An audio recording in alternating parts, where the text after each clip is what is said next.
What is inflation and how does it affect us? Okay, so inflation is the devaluing or the value of money. So currently, money holds a value, but if there's too much money, then the value of the money loses its value over time. For example, if everybody has something, then it's not rare. I don't know, like diamonds are rare because there's not very many of them. But if there was lots of diamonds, they would not be rare and of no value. But because something has rare status, or there's not very many of it, it makes it have value. So when there's too much money, then it loses its value, and that just creates all kinds of problems of spending and buying. The way it affects me is that when inflation is raised, it makes prices of things higher. So it's the same thing with interest rates. They're going to raise interest rates if there's some high inflation. So it just, on the common person, it makes them have to pay more for something that used to be cheaper.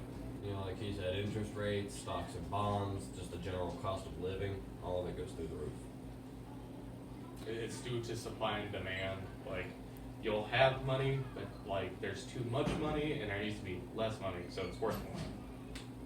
Price, and what is the cause of it going up 6.5% in the last just year? Okay, so if you look Government spending. if you look at certain issues that have happened, like COVID, the war in Ukraine and stuff like this, they're having to raise the prices for their government spending.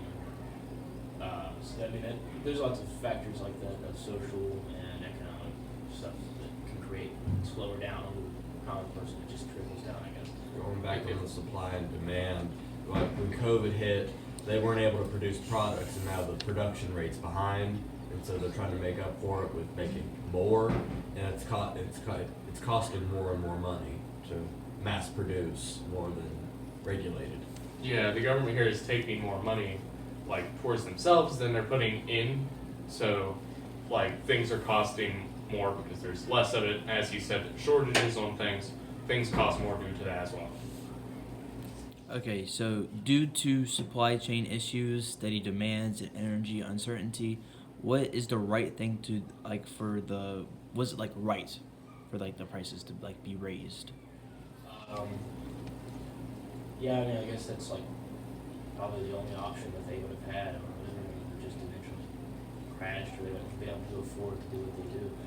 So it sucks, but Like there's a fine line you need to follow, because if you make it inflation too high, then you're spending a whole bunch on like a loaf of bread. But if you make it too low, then you just can't afford the loaf of bread either.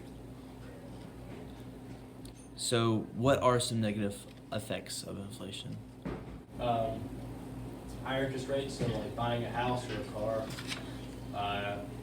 just common items like in a grocery store, something might be more expensive because it needs to be produced, custom to produce and make. So It impacts quality of life because you're going to be working more to make money, the same amount of money as you did when things were okay, but now you just have to keep on working even more hours to be able to pay for these things that you need to survive.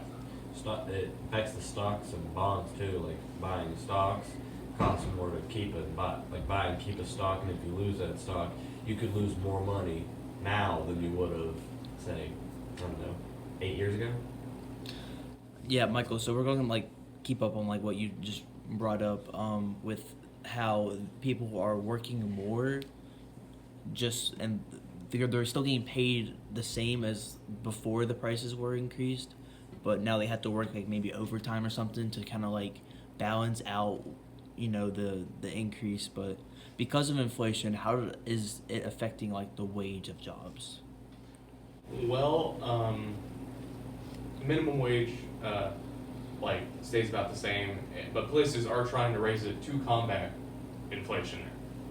So people have more money to be able to buy more things and improve the quality of life.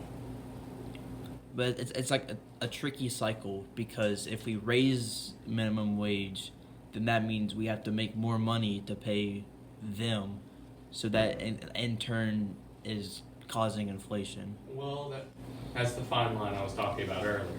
If you don't pay your employees what they should be paid, they can't go and buy stuff for them to survive. Then you can lose employees.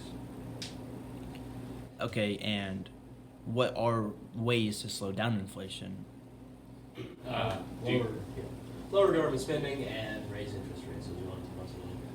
I think not the only two possibilities, but obviously it's like the most common possibilities is to lower government spending and